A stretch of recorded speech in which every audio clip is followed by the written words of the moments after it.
رسول اللہ صلی اللہ علیہ وسلم صدق رسولہ النبی الکریم ونحن علی ذلک لمن الشاہدین والشاکرین والحمدللہ رب العالمین۔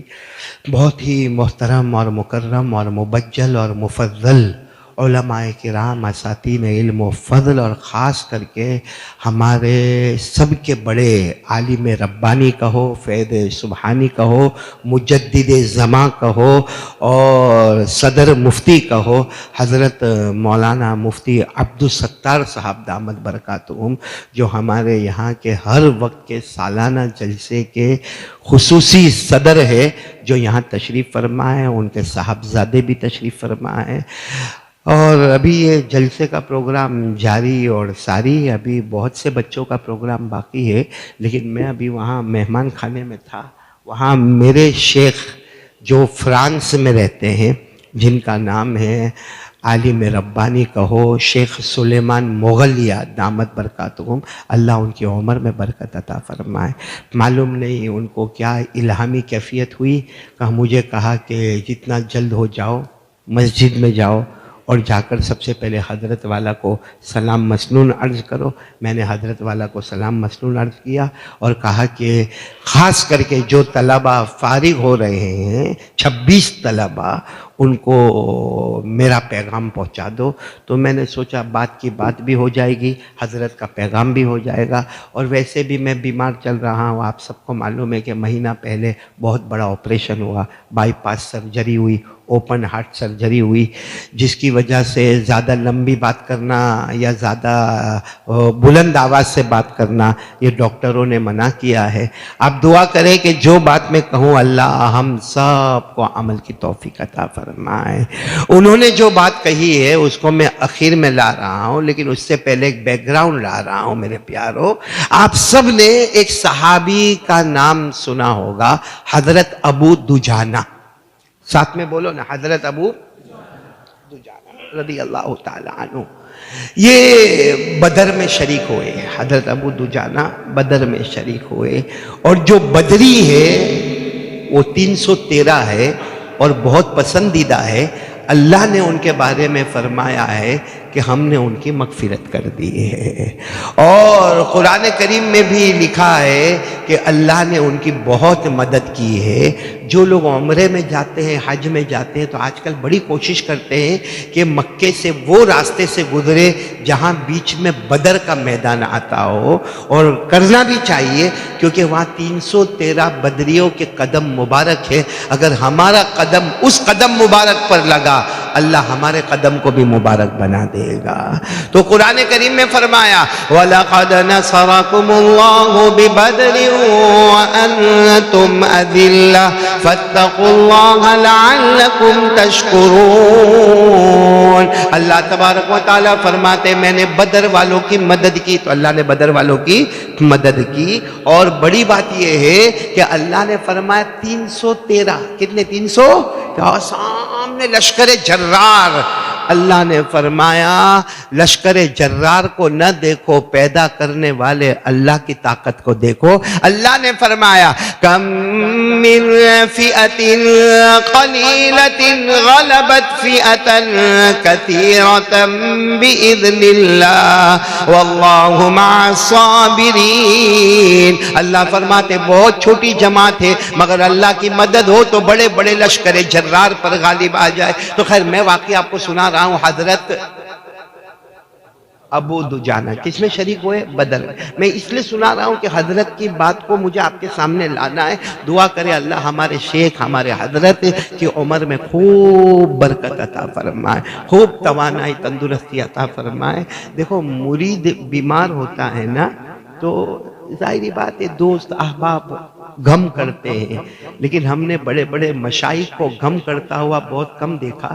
لیکن جب میرے آپریشن کی خبر آئی تو میرے شیخ حضرت شیخ سلیمان ایسے بل بلا کے رو رہے تھے کہ ایسا محسوس ہوا کہ آج تک ہم نے ان سے وہ محبت نہیں کی جو محبت وہ ہم سے کرتے ہیں۔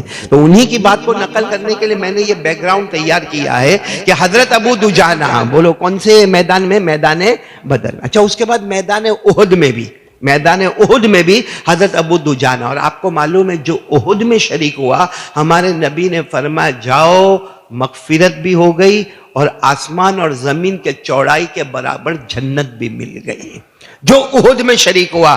اللہ نے فرمایا سابقوا إلى مغفرة من ربكم وجنة عرضها كعرض السماء والأرض۔ اللہ تبارک و تعالیٰ نے فرمایا جاؤ احد کے میدان میں جاؤ، جو احد کے میدان میں گیا مغفرت بھی اور آسمان زمین کے برابر چوڑائی بھی۔ تو حضرت ابو دجانہ بدر میں بھی، اور بولو کس میں؟ اچھا احد میں ایک اور واقعہ ہوا، ہمارے آقا صلی اللہ علیہ وسلم اچانک احد میدان میں آئے اور ہمارے نبی کے ہاتھ میں تلوار تھی، فرمایا کون مصطفیٰ کی تلوار کو لے کر جائے گا، کون مصطفیٰ کی تلوار کو لے کر جائے گا اور اس کا حق بھی ادا کرے گا؟ تو آپ کو معلوم ہے 3 صحابہ کھڑے ہو گئے، ایک حضرت عمر، بولو سبحان اللہ، نمبر 2 حضرت زبیر بن عوام، بولو سبحان اللہ، اور نمبر 3 حضرت ابو دجانہ۔ ہمارے نبی نے تینوں کی طرف دیکھا اور وہ تو اللہ کی طرف سے حکم آیا، آپ نے تلوار حضرت ابو دجانہ کے ہاتھ میں دی۔ جب حضرت ابو دجانہ کے ہاتھ میں دی تو 2 کو تلوار نہیں ملی، کون؟ حضرت عمر اور حضرت زبیر بن عوام، ان کو تلوار نہیں ملی۔ تو حضرت عمر تو خیر اپنا کام میں چلے گئے، لیکن حضرت زبیر بن عوام کو بہت افسردگی ہوئی کہ کیوں مجھے تلوار نہیں ملی، کیوں ابو دجانہ کو تلوار ملی۔ ان کا کمپٹیشن دین کے معاملے میں ہوتا تھا، پیسوں کے معاملے میں نہیں ہوتا تھا۔ تو حضرت زبیر بن عوام کہتے ہیں میں جان بوجھ کر ابو دجانہ کے قریب کھڑا ہو گیا کہ دیکھوں کہ مصطفیٰ کی تلوار کا کیا کرتے ہیں۔ حضرت زبیر بن عوام کہتے ہیں اللہ کی قسم 3000 کی فوج تھی، حضرت ابو دجانہ مصطفیٰ کی تلوار کو لے کر اندر داخل ہو گئے، پھر آگے بڑھے 3000 کا اور فوج تھی، وہاں بھی آگے بڑھ گئے، اور اس کے بعد میں ایک بہت بڑا ہمت والا سامنے سے کوئی ہٹا کٹا آیا، اس کے 2 ٹکڑے کر دیے، اور یہ حضرت ابو دجانہ کے سامنے ایک عورت آ گئی۔ حضرت ابو دجانہ نے اپنی تلوار جو اللہ کے رسول نے دی تھی اس عورت کے سر پر رکھی اور پیوں کر کے ہٹا دیا۔ تو حضرت زبیر بن عوام نے کہا کیا ہوا؟ مار دیتے نا، جب تلوار تو سر پہ رکھی تھی مار دیتے۔ کہا مصطفیٰ کی تلوار ہے، مصطفیٰ کی تلوار سے کسی عورت کو مارنا مناسب نہیں سمجھتا ہوں۔ تو یہ حضرت ابو دجانہ بدر میں، احد میں، اور احد میں مصطفیٰ کی تلوار کے ساتھ، پھر خندق میں بھی، بولو خندق، جس کو غزوہ احزاب بھی کہا جاتا ہے، اور وہ سب سے عجب امتحان والا غزوہ خندق جس کو اللہ نے فرمایا هُنَالِكَ ابْتُلِيَ الْمُؤْمِنُونَ وَزُلْزِلُوا زِلْزَالًا شَدِيدًا، بہت امتحان والا غزوہ خندق، غزوہ احزاب، اس میں بھی حضرت ابو دجانہ۔ اور ایک حضرت ابو دجانہ کی بات بتاؤں جو بہت پتے کی بات ہے کہ حضرت ابو دجانہ حجۃ الوداع میں نہیں، حجۃ الوداع میں آپ کو معلوم ہے 1,30,000 صحابہ کم زیادہ حجۃ الوداع، اور وہ ہمارے آقا صلی اللہ علیہ وسلم کا پہلا حج، اور وہی ہمارے نبی کا آخری حج، اور اسی کا نام ہے حجۃ الوداع۔ جب حضرت ابو دجانہ حج کی تیاری کرنے لگے، ہمارے نبی نے فرمایا نہیں تمہیں حجۃ الوداع میں نہیں آنا۔ تو حضرت ابو دجانہ رونے لگے، اللہ کے رسول میرے کو آنا ہے، آپ کے ساتھ حج میں آنا ہے، آپ کا پہلا حج ہے اس میں مجھے آنا ہے، یہ نہیں معلوم تھا کہ آخری حج بھی یہی ہے۔ ہمارے نبی نے فرمایا نہیں تم حج میں نہیں آؤ گے، جب تک میں حج میں رہوں گا مدینے کی مسجد نبوی میں تم امامت کراتے رہو گے۔ کیا صحابی ہوں گے، بولو کون؟ حضرت ابو دجانہ۔ جب ان کے انتقال کا وقت آیا حضرت ابو دجانہ، اب میں میرے حضرت کی بات کو لا رہا ہوں، حضرت ابو دجانہ کا جب انتقال کا وقت آیا تو فرمایا میرے پاس ایک عمل ہے، ایک عمل ہے جس کی وجہ سے میں جنت میں جاؤں گا، ایک عمل ہے، اور رو رہے تھے، ایک ہی عمل میرے پاس، ایک ہی عمل، اور اس کی وجہ سے میں جنت میں جاؤں گا، باقی جنت میں جانے کے لیے اور کوئی راستہ میرے پاس نہیں۔ تو جتنے لوگ جمع تھے کہنے لگے ارے آپ تو بدری ہے، بدری۔ کسی نے کہا آپ احد میں شریک ہوئے، کسی نے کہا احد میں اللہ کے رسول صلی اللہ علیہ وسلم کی مبارک تلوار آپ کے ہاتھ میں تھی، کسی نے کہا غزوہ خندق اور احزاب میں آپ تھے، کسی نے کہا کہ حجۃ الوداع میں مسجد نبوی کے آپ امام تھے۔ کہا وہ سب باتیں اپنی جگہ پر ہے، اس میں مجھے شک ہے کہ دکھاوا آ گیا، کیا آ گیا، لیکن ایک عمل میرے پاس ہے جس کی وجہ سے میں جنت میں جاؤں گا۔ جب سب نے مل کر پوچھا کون سا عمل ہے، فرمایا اللہ کی قسم پوری زندگی گزر گئی اپنی زبان سے میں نے کسی کو تکلیف نہیں دی ہے، اپنی زبان سے میں نے کسی کو تکلیف نہیں دی ہے، اور یہی میرا وہ عمل ہے جس کی وجہ سے میں جنت میں جاؤں گا۔ اب میرے حضرت شیخ سلیمان مغلیہ دامت برکاتہم نے فرمایا، یہ بچے جو فارغین ہوں گے، جو ہمارے یہاں 26 کی تعداد میں، ہوتا یہ ہے کہ اب آپ لوگوں کو سند ملے گی، سر پر امامہ رکھا جائے گا، اب آپ عوام میں جاؤ گے، یعنی اب آپ کی زندگی کا ایک نیا مرحلہ شروع ہوگا۔ اب تک آپ جو تھے خواص میں تھے، خواص میں مدرسے کی چہار دیواری میں تھے، اساتذہ کے درمیان تھے، طلباء کے درمیان تھے، چھوٹے اور بڑے بچوں کے درمیان تھے۔ اب آپ جاؤ گے باہر کے لوگوں کے درمیان، جن میں غریب بھی ہوں گے، امیر بھی ہوں گے، نیک بھی ہوں گے، برے بھی ہوں گے، جو تان تشنی کرنے والے بھی ہوں گے، حسد کرنے والے بھی ہوں گے، بغض کرنے والے بھی ہوں گے، عداوت کرنے والے بھی ہوں گے، شراب پینے والا بھی ہوگا، جوا کھیلنے والا بھی ہوگا، ان سب کے درمیان میں آپ کو رہنا ہے۔ تو حضرت شیخ نے فرمایا یہ 26 بچوں کو کہو اب ان کی نئی زندگی شروع ہو رہی ہے، اور ساتھ میں یہ کہا کہ صرف باہر کی نئی زندگی نہیں شروع ہو رہی ہے، گھر کی بھی نئی زندگی شروع ہو رہی ہے، کیونکہ اب یہ 26 کے 26 اب شادی کریں گے، تو ایک نئی چیز ہمارے گھر میں آئے گی، اور وہ ہے ہماری، نہیں کرو گے شادی؟ کرو بھائی کرو، نہیں تو کچھ بڈھے جو ہے نا ہمارے سماج میں دھڑا دھڑ شادی پہ شادی کر رہے ہو، بیٹھا ہے کونے میں، دیکھو کر لو، نہیں تو ایسے بوڑھے فائدہ اٹھا کے نکل جاتے ہیں۔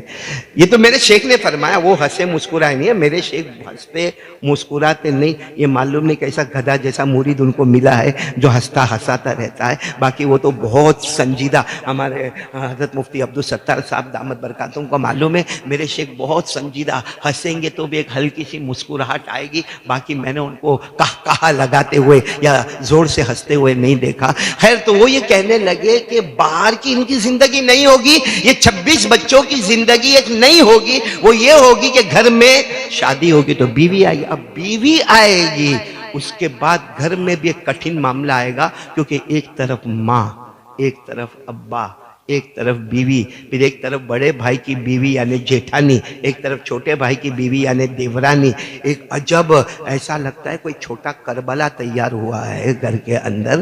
تو اس وقت بھی یہ 26 طلباء کو میرے شیخ محترم دامت برکاتہم نصیحت کرتے ہیں، جو حضرت ابو دجانہ نے کہا کہ ہم نئے میدان میں آئے ہیں، اپنی زبان سے کسی کو تکلیف نہیں دیں گے، نہ بیوی کو تکلیف دیں گے، نہ ماں کو تکلیف دیں گے، نہ ابا کو تکلیف دیں گے، نہ جیٹھانی کو، نہ دیورانی کو، نہ بڑے بھائی کو، نہ چھوٹے بھائی کو، اور باہر جائیں گے تو شرابی سے شرابی، کبابی سے کبابی، ہاں ہوگا۔ اب آپ باہر جاؤ گے نا، آج تک آپ نے مدرسے کے مصلی پر امامت کرائی، آپ نے تجوید کے خلاف پڑھا ہوگا، تو ہمارے قاری الیاسین اور قاری یاسین نے کہا ہوگا کہ بھائی آپ نے سورہ فاتحہ جو پڑھی اس میں برابر عین کو ادا نہیں کیا، اور بات ختم ہو گئی۔ باہر آپ جاؤ گے نا، باہر آپ جاؤ گے تو وہاں تجوید کی غلطی کوئی نہیں نکالے گا، مولانا رکوع بہت لمبا کیا، گھٹنے میں درد ہوتا ہے۔ ایک میرے کو ملے تھے میرے دوست، امامت کراتے تھے، میں جگہ کا نام نہیں لوں گا، تو انہوں نے امامت چھوڑ دی۔ میں نے کہا کیوں امامت چھوڑ دی؟ کہا میں ظہر کی نماز پڑھا رہا تھا، میں نے رکوع کیا، اور میں نے رکوع میں 5 مرتبہ سبحان ربی العظیم سبحان ربی العظیم کہتے، وہاں کے متولی صاحب آئے اور آ کر کہنے لگے، مولانا اتنا چھوٹا رکوع کرنے کا میری رکعت چلی گئی، صرف 5 مرتبہ سبحان رب العظیم اور سمیع اللہ لمن حمدہ میں دوڑتا آیا کہ چلو مولانا کا رکوع لمبا ہوگا، مجھے رکعت ملے گی، میری رکعت چلی گئی۔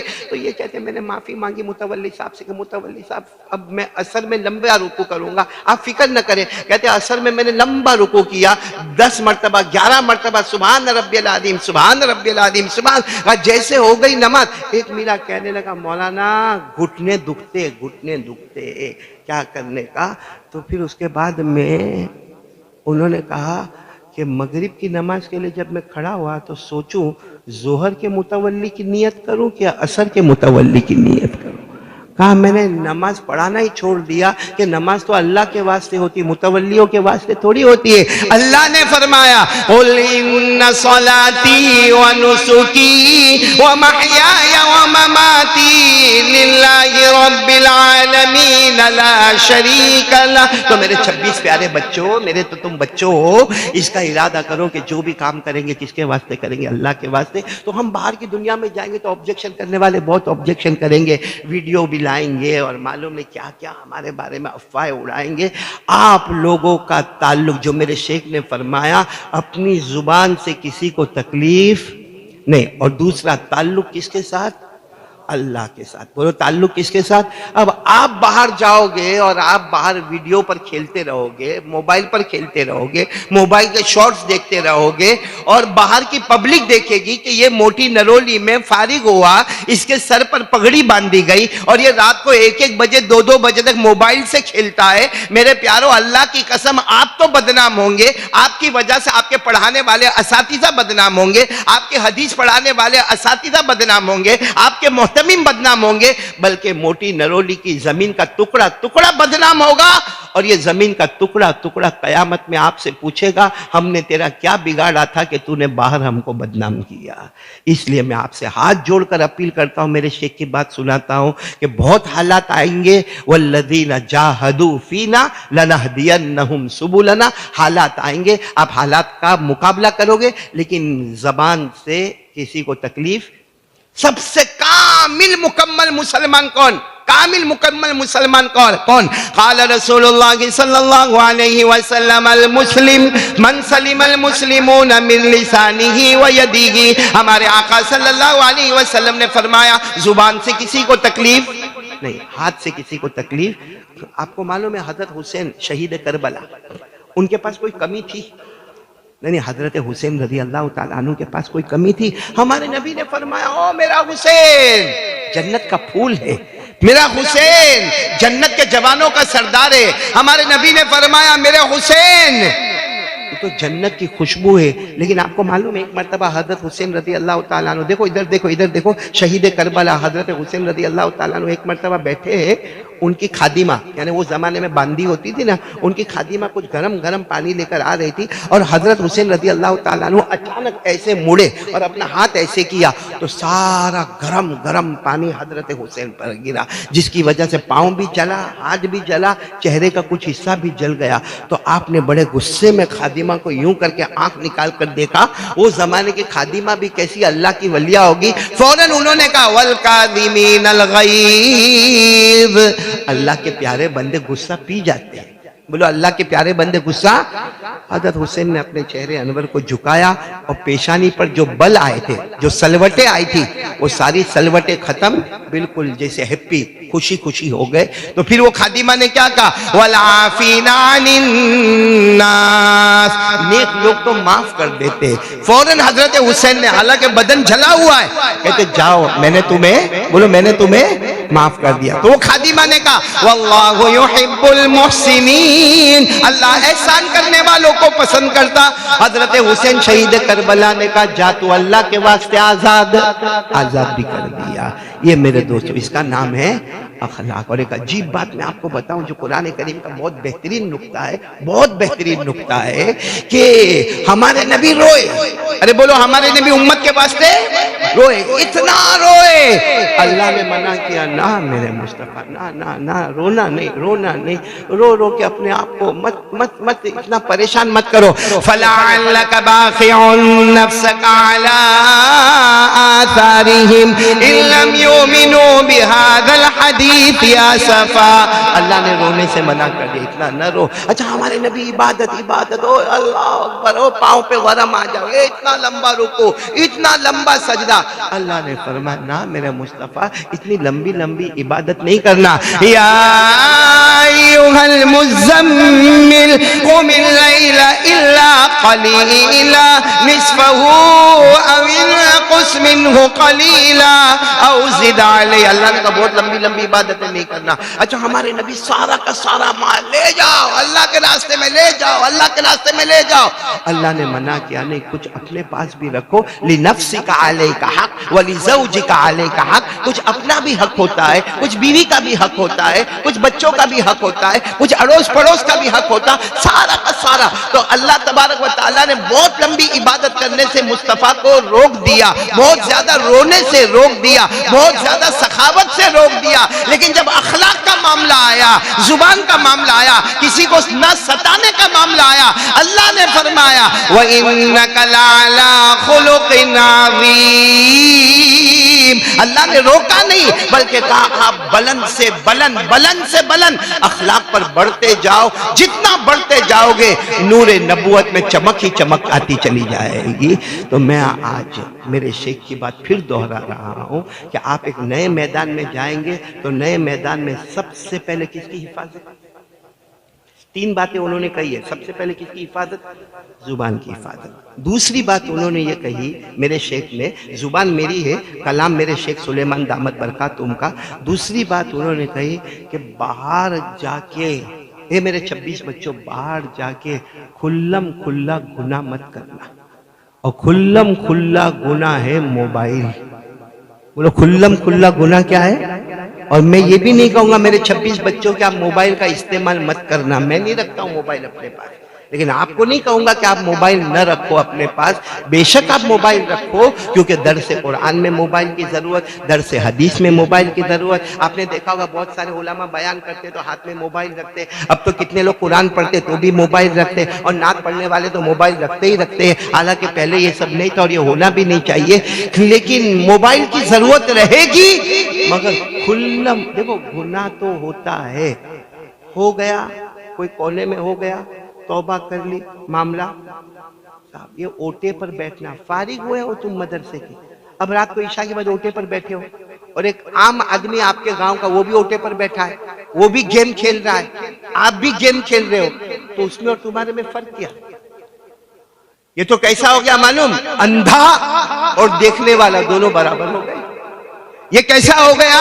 ایک جاننے والا اور نہ جاننے والا دونوں برابر ہو گئے، حالانکہ اللہ فرماتے ہیں دونوں برابر نہیں ہوں گے۔ قُلْ هَلْ يَسْتَوِي الَّذِينَ يَعْلَمُونَ وَالَّذِينَ لَا يَعْلَمُونَ۔ اللہ فرماتے ہیں ایک جاننے والا عالم ہے، دستار بندی والا ہے، یہ موٹی نرولی میں بخاری، مسلم، ترمذی، ابو داؤد، نسائی، ابن ماجہ اور جلالین وغیرہ کتابیں پڑھنے والا، اور وہ جو بازو والا ہے وہ تو گٹکا کھاتا، سگریٹ پیتا، تمباکو کھاتا، اگر وہ بھی موبائل پر گیم کھیلتا ہے اور میرا بچہ بھی موبائل پر گیم کھیلتا ہے تو اس کا مطلب ہوا کہ ہم اس آیت کے خلاف جا رہے ہیں انما یخشی اللہ من عبادہ العلماء۔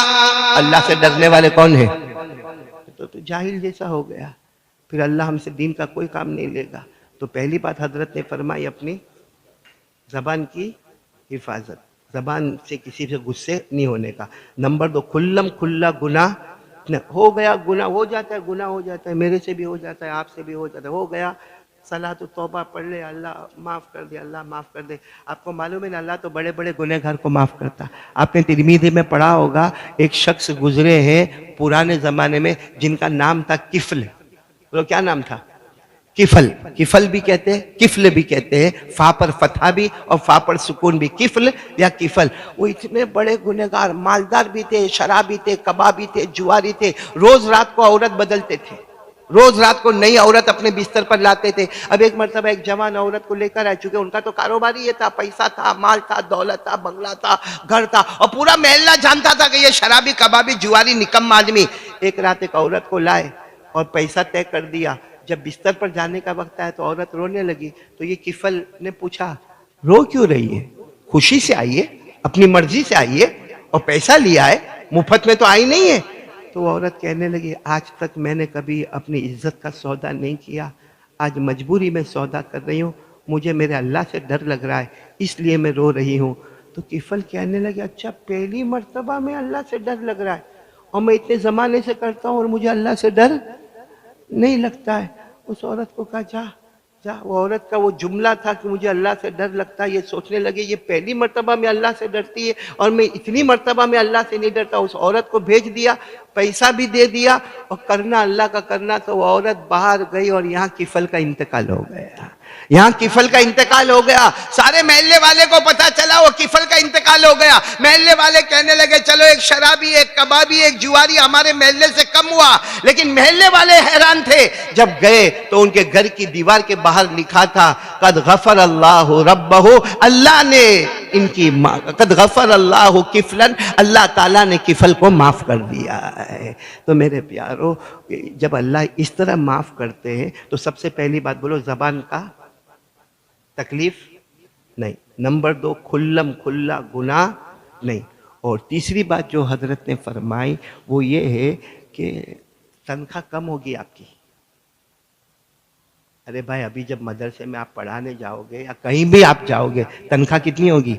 کم ہوگی. تو وہ تنخواہ کو بڑھانا ہے آپ کو. بھائی ابھی آپ جاؤ گے تو کوئی بھی مدرسے میں جاؤ بھائی پہلی تنخواہ 8,000 روپیہ 6,000 روپیہ. جو پرانے ہیں ان کی کسی کی 22 بھی ہوگی، 25 بھی ہوگی، 30 بھی ہوگی. لیکن آپ لوگ نئے نئے جاؤ گے تو تنخواہ کیسی ہوگی؟ کم ہوگی. ابھی میں ترکیسر میں تھا 2 دن پہلے. ہمارے بہت پیارے دوست کہو بلکہ میرے بھائی کہو حضرت مولانا خلیل احمد راوت صاحب جو دارالعلوم فلاح دارین کے محتمی میں، وہ مجھے کہنے لگے کہ تنخواہ بڑھانے کا ایک طریقہ ہے. میں نے کہا کیا طریقہ ہے؟ میں نے کہا اب ہم تو چونکہ دوست ہیں، میں نے کہا تیرے پاس تو ڈلے کے ڈلے بھرے دیتا ہو تو میرے کو دے دے. میں نے کہا تیرے پاس فرانس کا پیسہ ہے، میرے پاس انڈیا کا پیسہ. انہوں نے بہت اچھی بات کہی. کہا اللہ نے ایک دعا بتائیے اللہم انا نسألک علما نافعا، اس کے بعد فوراً ورزقا واسعا. معلوم ہوا اگر تمہارا علم نافع ہوگا تو آٹومیٹک تمہارا رزق بھی واسع ہوگا. اس لیے اگر ہم مدرسے میں گئے تو ظاہری بات ہے پہلی مرتبہ جائیں گے تو وہاں مدرسے کے ذمہ دار کہیں گے آپ پہلا سال ہے آپ کا 8,000 سے زیادہ تنخواہ نہیں ہوگی. لیکن آپ اتنا محنت سے مدرسے میں پڑھاؤ، اتنا محنت سے مدرسے میں پڑھاؤ، آپ کے علم کو نافع بناؤ. ہمارے نبی کی زبان پر علم نافع کے ساتھ رزق واسع بن جائے گا. اللہ تعالیٰ اور بھی بہت زیادہ رزق ہم کو عطا کریں گے. تو غریبی میں سخاوت کرنا، مالدار ہو کے سخاوت کرنا. بھائی کوئی بڑا امیر آدمی ہے جیسے یہاں بہت سارے بیٹھے ہیں، ابھی میں ان سے وصول کروں گا. تیار رہو وصول کروں گا ان سے. میرے کو وصول کرنے میں بہت مزہ آتا ہے. خود دوں نہ دوں لیکن لوگوں سے وصول کر لیتا ہوں میں. اسی کا نام مولوی ہوتا ہے بھائی. تو